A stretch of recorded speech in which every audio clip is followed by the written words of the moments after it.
Generic advice is my kryptonite. What's going on, guys? It is Reza Rezvi and I'm on a bit of a rush because I got a client call coming up in about 15 minutes. We need to wrap this video up before my client meeting begins. So without further ado, let's jump in. Number one, for those of you, very few of you who have been following me, given the fact that our channel is so new, you will know generic advice is my kryptonite. Therefore, when you watch these 5 uncommon proven marketing strategies, my goal is to give you new information, or maybe information that at least you may not have thought about. I'm not here to talk to you about Facebook ads. I'm not here to talk to you about email automation, things like that, although there will be something about email here. What do you mean by that? But my goal, again, is to give you information that is actionable and that will drive leads to the bottom of the funnel. Pikachu, you want to come through? Whenever you are ready, my bro. Let's do it. Number one is valuable lead magnets. We all need them. Any business needs them, especially if you're trying to generate leads and drive them to the funnel. Because in 2025, it is naive of us to think that leads are just going to flow through the door. How do we create lead magnets? Well, the very first step, you probably know where I'm going if you follow me, is who are our buyer personas? We need 2 to 3 of them. Clearly, we need to understand their psychographics, what drives them. Most importantly, what are their pain points, right? We need to be crystal clear on the pain points so that we can then reverse engineer a valuable lead magnet. Valuable is the key because most lead magnets out there are just diluted, just pieces of crap. Sorry. But they are. It's clear that they've been written by AI. It's clear that there hasn't been a lot of intention or thought behind it. You've just kind of created something, slapped it on a wall and just hope that you get downloads. And that's really not what a valuable lead magnet is. How do we create a valuable lead magnet? Step one are the buyer personas. Okay, well, if you have created buyer personas properly, you would have unraveled true pain points that are impacting them. All right. Now, once you have identified the buyer personas and the true pain points, very important step, number 2, very important, is identify what the monthly searcher volume is around those keywords that you're trying to rank for. Get a tool like SEMrush or use Moz Keyword Explorer or Google Keyword Explorer. Those two are free. SEMrush is about $210 a month. Game changer though. However, what these tools will do is tell you exactly who is searching for the term. Because if you now spend 40 hours creating a marvelous ebook, which nobody is searching for, what's the point? There is no point. And actually, our client at Kaze learned this the hard way recently. They're a fairly new client. We just finished a deep competitor content analysis. As part of this analysis, we also looked at our clients' content. And they have a great YouTube. They have in excess of 10,000 subscribers, which again should tell you it doesn't matter how large your following is, leads are not a given. We still need to be intentional in the way that we try to drive those leads into our funnel and then subsequently down the funnel. Let me just check how long is my client meeting. We have 10 minutes, guys, 10 minutes to wrap up. So we're gonna use tools like SEMrush, Google Keyword Explorer and Moz to identify what users are searching for. Ideally, we want to find keywords that are yielding, let's say around 100 to 500 monthly search volume with a low competitor ranking. Therefore, a lot of other competitors are not ranking for the same keyword. In SEMrush terms, this is called KD percentage, keyword difficulty percentage. Ideally, we're trying to find words in the green, i.e. low competition, so that way we can easily rank for those. If we're creating and spending 40 hours creating a piece of content that nobody is searching for, again, it is an absolute waste of time. All right, so our client had learned this the hard way recently when they put out a piece of content on YouTube. We did the analysis. And specifically, it was a very complex jargon word within the world of boats. I did a SEMrush keyword pull on that, and it yielded a monthly search volume of 10. Yeah, 10. So we said to the client, why are you firstly even Creating content that is only getting a monthly search volume of 10? It's a waste of time. Especially when in your industry, there are keywords. Weirdly, in this industry, you can actually find keywords that are yielding 18,000 monthly search volume, which are actually easy to rank for because this client's industry is not leveraging SEO. And your industry may not be leveraging SEO either. So that is how I would suggest you create the lead magnets, right? So step one, again, buyer personas. Link to buyer personas are the pain points. Once you got the pain points down, you're gonna go to one of those 3 tools I mentioned, identify keywords, and then get drafted. All right, and then you can create 3 to 5 different lead magnets. Could be a checklist, could be an infographic, could be a detailed ebook, and then maybe there is a free audit that perhaps you might offer, depending on whatever your service or offering is, okay? But lead magnets would work for e-commerce, and it's gonna work for service-based businesses. It's gonna work for whoever gives a damn about lead gen.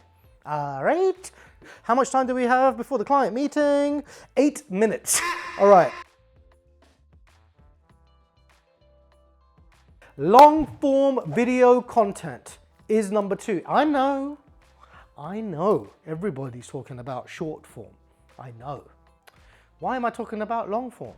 Well, the way that I am thinking about long form is with action. Remember, I said at the beginning of the video that the goal of these 5 tactics is to drive leads to bottom of the funnel. So it may be that you already have leads in the funnel that perhaps have just been sitting there for a little bit, very, let's say, dormant, and we might want to reactivate them. Long form pieces of video content is a great way to reactivate dormant leads. And then once we've created the long form video content, we can then remarket that to different clients of ours that perhaps engaged with us about 3 months ago, for example. Real estate photographer, great dude, wanted to refer about 10 clients a month to us. We'd been talking about this for 3 months, on and off. He's a very busy guy. He had received a chance to put it out to his network. I'd continued to follow up a few times, offering any assistance that we could give on our end. But for whatever reason, it didn't come to fruition. Now, about 4 to 5 episodes roughly ago, we did a real estate branding workshop. It was with a real estate brand. They authorized us to record the session. It was live, interactive, and while this person is a real estate photographer and not a realtor per se, nonetheless it's within the same ecosystem. So I then took that long form piece of content that we did, I shared that with our client and said, hey, just sharing this with you, you might enjoy it, you might not, or you might find it valuable to share to your clients. Either way, I thought of you, so I wanted to share it. Give us a shout whenever you're ready to chat. The same day he signed up. The same day. He replied back and said, man, sorry, I've just been so busy, really haven't had a chance to do it. With that said, I should probably use you guys to do my social media as well. So would you guys be up for doing that? We worked out something, boom, next day, sent the contract, signed it, deposited the dough, and we're good to go.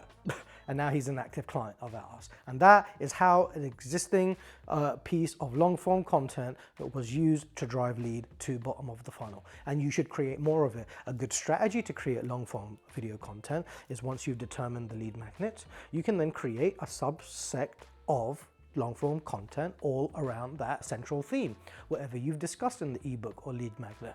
Then, once you've created all of those things, you've now got a series of content that is driving the credibility of that lead magnet, because what you're going to do in your long form videos, you're going to then start to promote the lead magnet, and now you can start to collect emails. So there's a way to use the long form video content to nurture leads existing already in the funnel.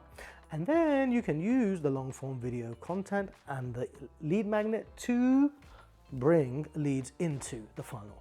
That's the beauty of it. You should do it. Long form video content, not to say short form isn't valuable, it is, but we're using long form video content with a purpose in this example. All right, cool.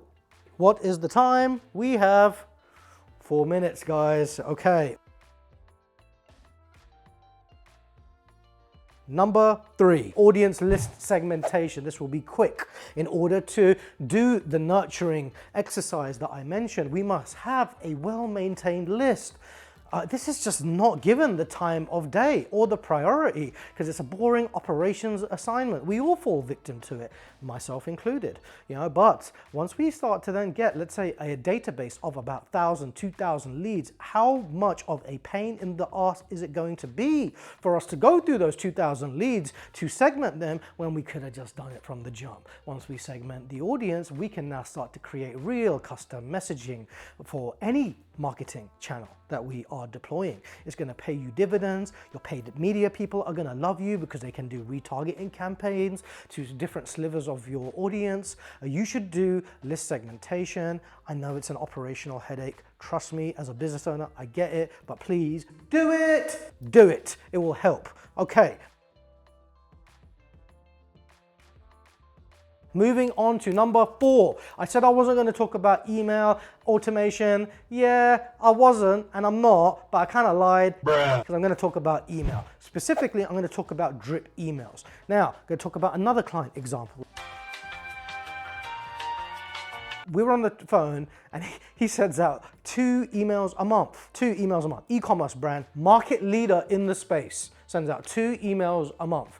Actually gets conversions from the emails, even though they are such a small amount. So then I said to client, why don't we increase the volume? Oh yeah, no, I don't. That's annoying. The client says, I don't want to send emails. I get those all the time, and I just don't really want to annoy people by sending out an email every day or every other day. And I said, okay, well, what if I told you that we could create emails that actually include value and therefore are not a burden for the reader to read? Would you agree with that or no? And then he actually agreed, surprisingly. And then he said, my question is, well, what is that value? And that is the gem, my friends. When we are creating email drip campaigns, they really need to be packed with value. Don't continue to drive sales offers down their throat. All right? Add a little bit of value. If you're selling cold plunges, talk about the benefits of the cold plunge. Maybe do a comparison with other brands and why you stand out. You know, help the reader make an informed decision. They may choose to do their own due diligence and research, but you can at least help them. Okay, audience, that is email drip campaigns. And ideally, we want to have about 7. That's our recommended per campaign. So out of those 7 emails in the drip, we're going to have 2 that are awareness so that the audience knows who the heck you are and what you stand for. Why is your product even worth entertaining? Okay, 2 of those types of emails. And then we're going to have 3 consideration emails. Assume that you've hooked the reader. Right? They're somewhat interested now because you told a good story in your top of the funnel emails, aka those 2 awareness. So these next 3 consideration emails are designed to tell the reader more about you and why they should care. This is where comparison emails work. This is where customer stories work. And this again is where the lead magnets work. They are middle of the funnel content. So now you can see how each of the things that I am going through come full circle together. Okay, so once we start to plug in the lead magnets into our email drip campaigns, we can then nurture more audiences and see who's actually engaging with our stuff, and it's great. The last 2 emails are going to be decision stage emails, and this is where you can talk about your bundles, your offers, any sales that you have, that type of thing. And that, my friends, is email drip campaign. We have probably a minute. Oh my God, it's 6:30 p.m. I'm going to be 5 minutes late for my client meeting because I need to finish this video. Actually, you know what? No, I'm going to pause it because that's not nice, is it? So let's pause it and give me 5 more minutes once I get back. Peace. 1 hour later. What's going on, guys? I am back from the client meeting. It actually went spectacularly. She's an interior designer. We're helping her get some more sales, a little bit more awareness, went through a few strategies. It was great. But anyway, let's jump back. where we left off. We're talking about the 5 uncommon marketing strategies that you need to implement. We've already gone through the first 4, the first being valuable lead magnets, the second being long-form video content, the third being email drip campaigns, and then the fourth being audience list segmentation. Pikachu decided to join us. The 5th underutilized but proven marketing strategy is conversion rate optimization. What is CRO? CRO is optimizing the leads that are entering our funnel, but perhaps we have a weak conversion rate. We may be getting 1,000 visitors onto our landing page, but maybe we only got a 1% conversion rate, where those 1% are actually completing the action, aka completing a form. Now, we want to have maybe a 10% conversion rate. So out of those 1,000 people that are coming onto our page, at least 100 of them are following through with whatever the action is. It is likely that there is a CRO problem if we are bringing leads in top of the funnel, but they are not converting. A lot of the time, people have problems bringing people into the funnel, especially newer businesses. However, with more established businesses, most of the time they're getting people at the top because they got good brand recognition, all of that stuff. Where they're having difficulty is driving in bottom of the funnel. That same client whom I mentioned, the market leader in this space, that's the exact problem that they are having right now. They have lots of leads in their system. They're just not creating a content market or even any sort of marketing flywheel that is actually going to nurture those leads and drive them to bottom of the funnel. That takes and requires intention. So let's go through a few CRO things that you can implement.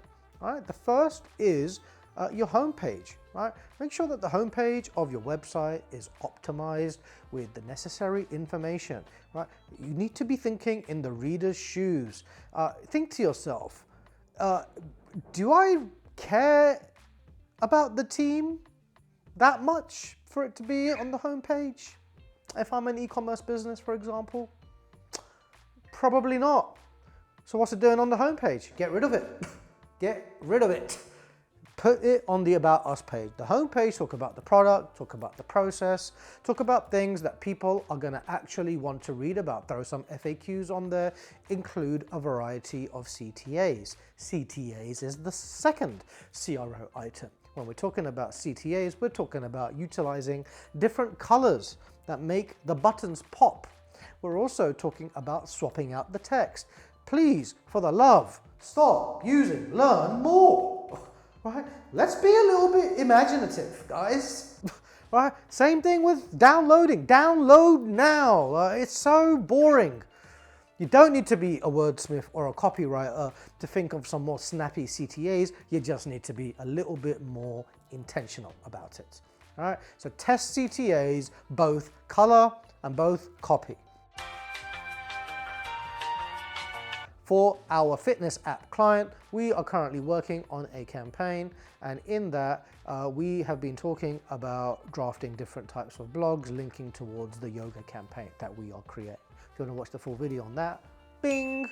Now, as we were reviewing one of the blogs, we were going through various CTAs, my head of content, Maria, and I, and we switched them up and we included some fun, upbeat CTAs. Like one of the things was unwind my mind, right? Instead of learn more. When you click unwind my mind, it's going to reroute to either the fitness app itself where you can download it, or it can reroute to a lead magnet. But point is, be a little bit intentional with the CTAs, right? The third one are forms, okay?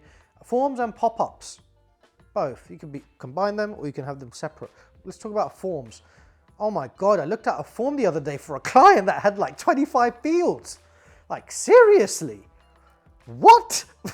So yeah, don't have 25 form fields. Again, man, the user can barely be asked to fill 3. Grab what you need being the capitals, right? We think we need everything, we really don't. most of the time, all you need is an email and likely a name, probably not even the last name. The first name generally can suffice for personalization reasons. The company generally you can identify through the domain of the email, especially if you've set up filters where personal emails can't fill out or complete the form. So be intentional about the form. If you must include 10 fields, include a progressive form like Typeform as a solution. All right, we have no affiliation with Typeform whatsoever, but I'll gladly take a year's free service if they would like to offer it to our agency. Thanks. Okay, so with Typeform, they will create progressive forms where you will get asked questions in batches. I'm sure you filled some of these forms out where they might ask you, what is your age? And then you won't see another question. And then you'll be taken to the next screen and then the next screen. It simplifies the form process. So optimize your forms appropriately, optimize your CTAs appropriately, optimize your homepage appropriately. Now let's talk about pop-ups. That same client whom I mentioned hates sending out to emails, also hates pop-ups. I really admire what he's saying because he is a business owner, he's doing exceptionally well, and all he is thinking about is the customer, which is why he's built such an amazing business. He is so mindful about the customer experience that he doesn't want to irritate them with any of the clutter. So he has no pop-ups, no emails, and it's working well for him up to a certain point. After our analysis, however, they were actually losing revenue from new clients by 25% year on year because they were not optimizing the marketing channels and their marketing flywheel appropriately. It's important that we are including pop-ups where people are actually hanging about. How do we find out where people are hanging about? We go into Google Analytics, GA4, and we look at what pages they are spending the most time on. I think Google Search Console also offers the same thing. I don't know why I said offers like that, but I did. But you can use one of these tools to identify which pages people are spending their time on the most. If you're a SaaS business or an e-com business, it's likely going to be on the bestsellers page or the pricing page. These are pages where you might want to insert a pop-up that comes on, which gets you to download an ebook or something to further get them into that funnel. If they're on the pricing page, naturally they are in consideration mode. Right, so let's get them to decision mode by downloading a thing. Maybe it has a 10% coupon or something like that, that they are entitled to for 7 days after downloading the ebook. Add some urgency around that and boom. In fact, I should probably do that same idea. So bonus CRO thing that I almost forgot about is heat mapping. A tool like Hotjar, phenomenal, removes the guesswork around everything. Hotjar, through the heat mapping tool, again, Hotjar, if you'd like to give our agency a free annual subscription, we will gladly take it. We also have no affiliation to Hotjar. Just think it's a phenomenal tool that tells you exactly where users are hanging about the most on your website, on your email. Anything that is going out, you can now start to actually see with your own eyes what is the most appealing. And then, of course, what do? Is we create tests and iterations so that way we get to a place where everybody is engaging with the whole thing. But first we need to have those insights. So heat mapping, great CRO tool. Okie doke. So that wraps up the 5 proven but underutilized and uncommon marketing strategies. Once you have created and optimized those 5 things that I just mentioned, you will finally create a true marketing flywheel where everything is working harmoniously with one another versus, like having a hodgepodge of a bunch of different stuff, which often tends to be the case. So try them out, focus on them one at a time. Drop a comment with things that you've tried that maybe that you're having some difficulty with. Let's try to figure it out together. In the meantime, I'm Reza Resvi. This is the Brand Lab. Pikachu's over there having a nap. Peace.